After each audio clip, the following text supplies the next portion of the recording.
maman, bienvenue dans cette nouvelle vidéo faite spécialement pour toi. Alors aujourd'hui, on va parler de... Oh, qui cela peut-il bien être? Je vais voir, attendez, j'arrive. Salut Zozo Estelle! Coucou Théophorine! Viens, entre! J'étais en train de parler au Zouzou. Regardez les Zouzous qui est venu me rendre visite. C'est mon amie Théophorine. Salut les Zouzous, comment vous allez? Bien, c'est cool. En plus, vous êtes avec ma copine Zozo Estelle. Elle est top. Oh, merci, comme tu es gentille. Mais que me vaut cette visite surprise? Je sais pas très bien. J'ai fait une grosse bêtise. Et je sais pas à qui en parler ni comment faire pour la réparer. Aïe, ça a l'air sérieux tout ça. Je t'écoute. Tu promets de ne pas te fâcher ni me juger. C'est si grave? Promets! C'est promis. Super, merci. Je me lance. Tu sais que maman aime beaucoup la cuisine. Oui. Et en particulier faire de bons gâteaux pour papa et Gus, mon petit frère. Oui. Eh bien, maman a regardé ta vidéo. L'amour est le meilleur ingrédient. Et à la fin, qu'est-ce que tu proposes? Tu te souviens? Attends, faut que je me souvienne. Ah oui, la recette d'un gâteau. Très délicieux d'ailleurs. Il est là le problème. Comment ça? J'avais fait une petite blague à ma maman pour rigoler. Enfin, moi je trouvais ça rigolo. Raconte-moi. J'avais remplacé le sucre par du sel et le sel par du sucre. Théophorine, tu as promis. Désolée, mais j'avoue que ce n'est pas très malin, ni très rigolo d'ailleurs. Oui, surtout quand maman a fait le gâteau en pensant mettre du sucre et qu'elle le propose comme dessert au dîner.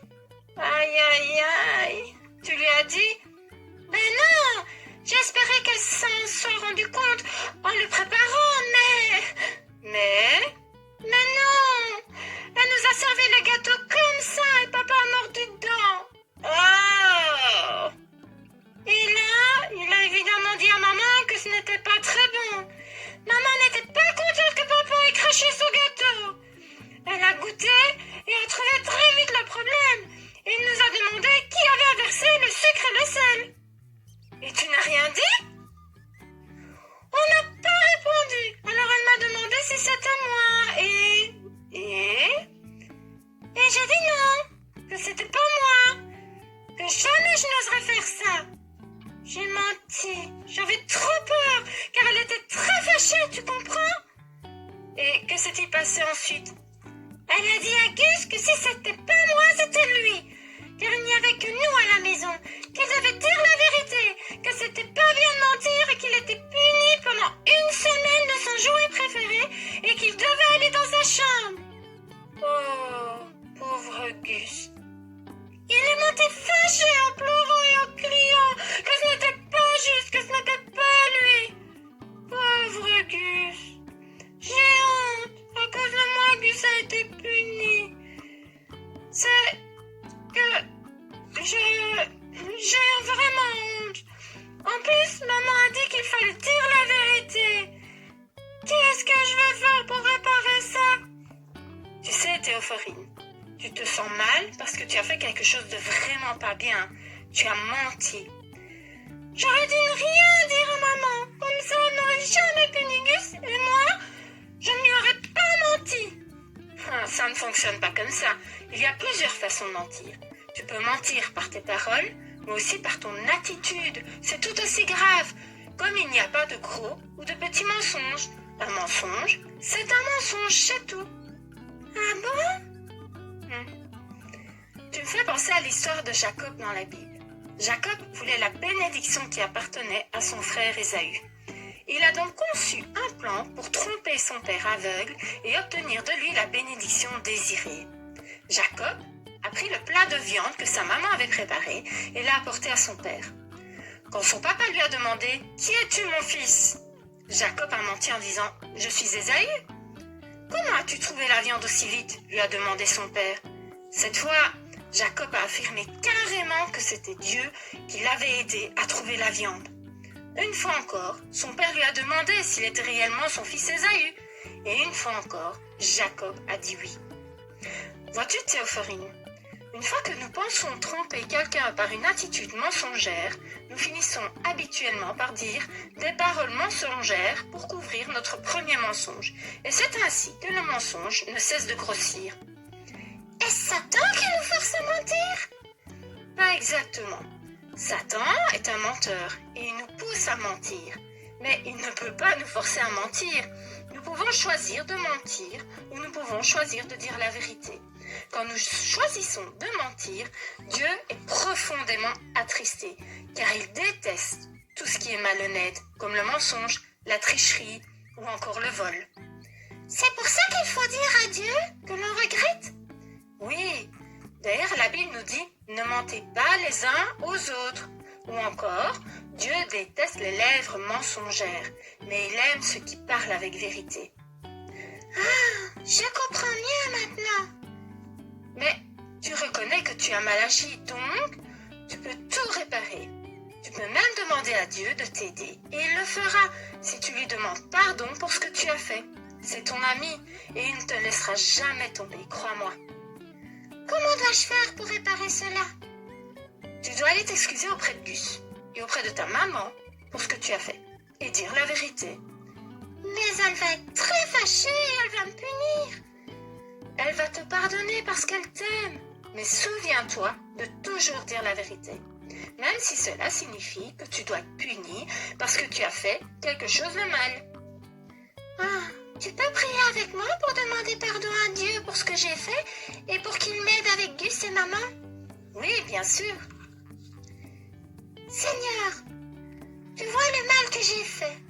Pardonne mon mensonge et aide-moi à réparer les choses avec Gus et maman. Amen. Amen. Maintenant, il ne te reste plus qu'à le faire.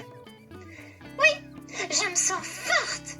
J'y vais et je viendrai te revoir pour te raconter. Sans problème, je pense à toi. Bisous. Le lendemain. Alors Théophorine, comment ça s'est passé? Ça n'a pas été facile, mais j'y suis arrivée. C'est super. Oui, j'ai d'abord été trouver Gus dans sa chambre, il pleurait. Je lui ai demandé pardon et lui ai promis de ne jamais recommencer. Il m'a dit qu'il me pardonnait, mais que je devais aller dire la vérité à maman. Trop chouette ton frère. Oui, il est très gentil. Je n'aurais jamais dû lui faire ça. Et ta maman? J'avais tellement peur, c'était horrible. Mais je lui ai dit que c'était moi pour le sel dans le gâteau. Elle m'a demandé si je regrettais et si je ne le ferais plus. J'ai dit que non, car je m'étais rendu compte du mal que j'avais fait. Elle m'a aussi demandé si j'avais demandé pardon à Gus. J'ai dit que oui. Eh bien, elle m'a dit alors qu'elle me pardonnait, que je ne devais plus recommencer et ne surtout plus mentir. Elle m'a quand même punie car j'avais fait quelque chose de mal, mais que la punition était plus petite parce que j'avais reconnu ma faute et que j'étais venue lui dire la vérité moi-même. Ah, te voilà soulagée alors.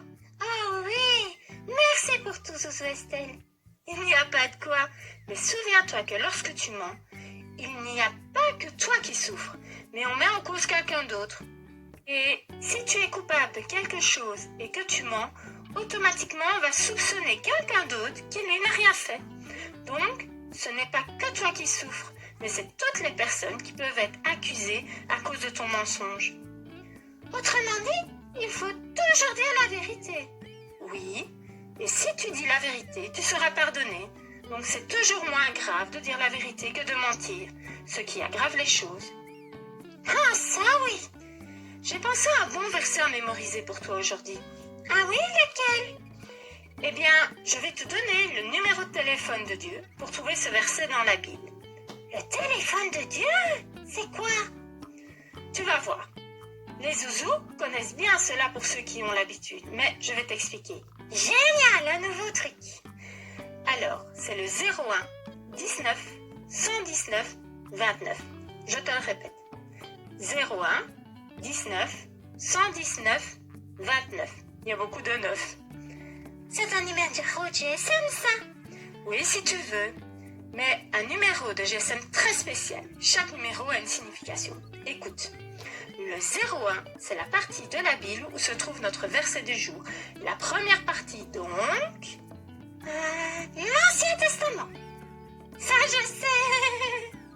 Parfait. 19, c'est le livre où se trouve notre verset. Le 19e livre de la Bible. Ça, c'est plus compliqué. Attends, on va regarder dans la bibliothèque de la Bible. La table des matières. Je compte. 1, 2, 3, 4, 5, 6, 7, 8, 9, 10, 11, 12, 13, 14, 15, 16, 17, 18, 19. Le livre des psaumes. Ah oui, c'est bien dans l'Ancien Testament. Ouf, tu me rassures, je ne te raconte pas des carabistouilles. Alors, regarde, 119, c'est le chapitre de notre livre. C'est le gros chiffre, donc le chapitre 119 du livre des psaumes. Oui! Et c'est quoi tous ces petits chiffres en dessous du gros chiffre? Ça va jusqu'au 176. Waouh, c'est long! On va tout lire? Non, rassure-toi. C'est vrai que c'est long. D'ailleurs, le psaume 119 est le plus long chapitre de toute la Bible. Mais nous, on va s'arrêter au verset que nous donne notre numéro de téléphone. Donc, 29, c'est le numéro d'un des versets du jour. C'est donc le petit chiffre dans le chapitre. Nous allons lire la première partie de ce verset ainsi que la première partie du verset qui suit, le verset 30. Les versets du jour sont donc les versets qui se trouvent dans le livre des psaumes au chapitre 119, les versets 29 et 30. C'est une parole que l'auteur dit à Dieu mais que tu pourrais aussi lui dire. Alors cela nous dit: éloigne de moi le chemin du mensonge, j'ai choisi le chemin de la vérité. Quelle jolie parole! Je veux d'ailleurs demander tout de suite à Dieu qu'il m'aide à vivre comme cela. Tu veux bien prier avec moi? Bien entendu, avec plaisir. Vous aussi les oiseaux? Vous pouvez prier avec moi si vous voulez que Dieu vous aide à dire toujours la vérité. Bonne idée, ça, Théophorine. Si tu le veux, répète cette prière dans ton cœur, car comme tu le sais, Dieu, c'est ton ami. Et il veut toujours ton bien. Il suffit de lui demander. Seigneur, aide-moi s'il te plaît. Comme le dit ce verset, éloigne de moi le chemin du mensonge, car j'ai choisi le chemin de la vérité. Aide-moi à toujours vivre dans la vérité et non le mensonge. Amen. Amen. Je suis trop contente pour toi, ma Théophorine, et pour vous aussi, les zouzous. Dieu va vous aider, j'en suis certaine. Oui, moi aussi. Merci beaucoup pour ton aide et tes conseils. Je vais rentrer à la maison car j'ai promis à maman de l'aider pour faire un nouveau gâteau à papa. Sans problème, ma petite Théophorine. Fais de gros bisous pour moi à ta maman, ton papa et Gus. Je te raccompagne à la porte. À bientôt, bisous. Ah, Théophorine, j'espère qu'elle aura compris le mal que le mensonge peut faire. Et vous les zouzous, vous avez compris, j'espère. Alors, histoire de s'amuser un peu, aujourd'hui, je te propose de fabriquer une petite marionnette.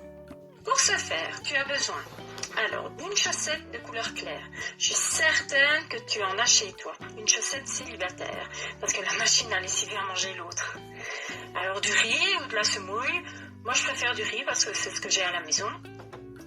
Un petit sachet plastique, de la ficelle, de la laine, des feutres pour colorier, une paire de ciseaux et pour finir un pot, un gobelet, un verre, ce que tu as. Alors pour commencer, tu prends le petit sachet, tu le mets ouvert dans le pot et tu vas mettre un peu de riz dedans pour former comme une petite boule. Voilà. Ensuite, tu fermes le sachet avec un nœud. Là, tu peux te faire aider d'un adulte ou d'un grand frère, une grande sœur. Tu coupes le bois en trop parce qu'on n'en a pas besoin. et c'est ce qui va former la tête de ta marionnette. En faisant cela, ça évite d'avoir du riz partout en cas de problème, si ta chaussette se trouve ou si le petit nœud qu'on va faire pour fermer se défait. Alors, tu mets ta boule de riz dans ta chaussette et tu fermes à l'aide d'un morceau de ficelle ou de laine. Tu fais un nœud bien serré et tu vois, moi j'ai mis plusieurs ficelles parce que je trouve ça plus sympa et je trouve ça aussi plus joli. Donc ensuite, tu vas prendre tes feutres et là, tu vas lui dessiner des yeux, des cheveux, un nez, une bouche. Le principe, c'est d'être créatif et de faire ce que tu as envie. Ça peut être aussi un animal, un chat, un lapin, je ne sais pas. Tu fais vraiment ce que tu as envie. Moi, perso, tu sais, je ne sais pas dessiner, donc c'est pas très beau, mais ça m'amuse beaucoup. Voilà ce que ça peut donner. Tu vois ? Là, je lui ai dessiné un nez, des yeux, une bouche et des cheveux. Alors, tu peux aussi créer ta marionnette avec d'autres objets comme des boutons pour les yeux, de la laine pour les cheveux. À toi de voir ce que tu as à la maison, ce que tu as envie de faire. Le tout, c'est d'être créatif et de t'amuser. Donc, le résultat, c'est une petite marionnette toute belle et que tu vas pouvoir utiliser pour amuser tout le monde à la maison. Tu peux en faire plusieurs, inventer des histoires et jouer au théâtre, comme ça, afin d'offrir à tes parents, tes frères, tes sœurs, toutes les personnes que tu aimes, un chouette spectacle que tu auras créé toi-même. Voilà, j'espère que cette vidéo t'a plu et je te donne rendez-vous samedi avec ma copine Valérie. Et n'oublie pas, si un jour tu es coupable de quelque chose, dis toujours la vérité. Car le mensonge n'est pas une bonne chose et cela rend Dieu profondément triste.